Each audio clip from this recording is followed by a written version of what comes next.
கடகராசிக்கான இந்த வார பலன்களை பற்றி பார்ப்போம். ஒரு சிலர் வேலை செஞ்சுக்கிட்டு இருக்கிற இடத்துல ஒரு சில பிரச்சனை ஏற்படும். அப்புறம் உங்க நண்பர்களால ஒரு சில கஷ்டங்கள் உங்களுக்கு ஏற்படலாம். இதனால உங்களுக்கு ஒரு மனக்குழப்பத்திலேயே இருப்பீங்க. இந்த வாரம் உங்களோட மன அமைதியை குலைக்கும் ஒரு வாரமா தான் இருக்கு. அதனால வண்டி வாகனம் ஓட்டும் போது நீங்க கொஞ்சம் கவனமா ஓட்டி செல்வது நல்லது. ராகு 8ஆம் வீட்டில் இருப்பதன் காரணமாக நீங்க சேமிச்ச பணத்தை எதுலயாவது முதலீடு பண்ணலாம் அப்படின்னு இருப்பீங்க.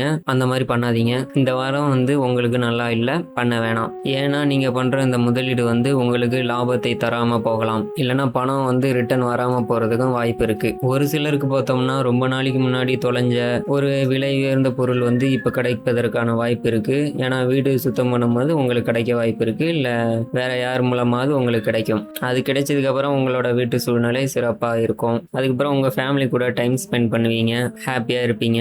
இதனால நீங்க ஒரு சில மன அழுத்தத்துல இருந்திருப்பீங்க, அதெல்லாம் விடுபடும். கேது 2ஆம் வீட்டில் இருப்பதன் காரணமா இந்த வாரம் வணிகர்களுக்கு பார்த்தோம்னா அதிர்ஷ்டம் தரும் வாரமா தான் இருக்கு. அரசு துறை மற்றும் அரசு அதிகாரிகளின் சப்போர்ட் உங்களுக்கு இருக்கும். அதனால உங்களுக்கு ஒரு சில மாற்றங்களும் ஏற்படும். நீங்க போட்டித் தேர்வுல வெற்றி பெற விரும்பினால் இந்த முழு நேரமும் ஹார்ட் ஒர்க் பண்ணுங்க. அப்பதான் கண்டிப்பா வெற்றி வரும். ஏன்னு பார்த்தோம்னா இந்த வாரத்துல நீங்க எவ்வளவு உழைக்கிறீங்களோ அதுக்கேற்ற பலன் கண்டிப்பா உங்களுக்கு கிடைக்கும். ஒரு சிலருக்கு உயர்கல்வி படிக்கிறதுல ஒரு சில தடங்கல்கள் ஏற்படலாம்.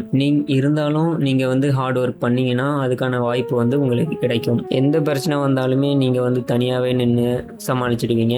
அதுல வெற்றியும் அடைவீங்க.